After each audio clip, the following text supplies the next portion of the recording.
If your GMC Acadia decides not to start only when it feels like it, you are likely dealing with a hidden electrical ghost. Over 70% of these intermittent no-start cases are traced back to simple cable corrosion or a failing relay. Before you replace expensive parts, let us walk through the diagnostic steps to isolate the culprit. Start by inspecting your battery terminals for corrosion, then verify your ground straps are tight and free of rust. The starter solenoid ignition switch or the transmission range sensor are common points of failure in the Acadia.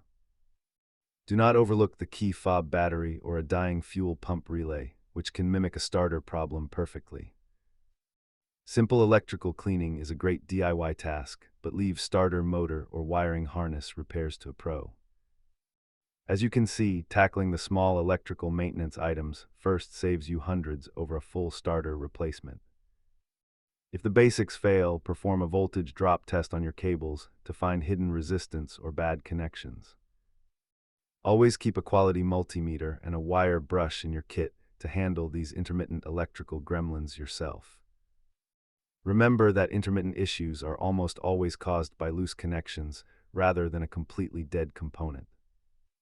Clean those terminals and check your relays before paying for a tow, and don't forget to subscribe for more troubleshooting guides.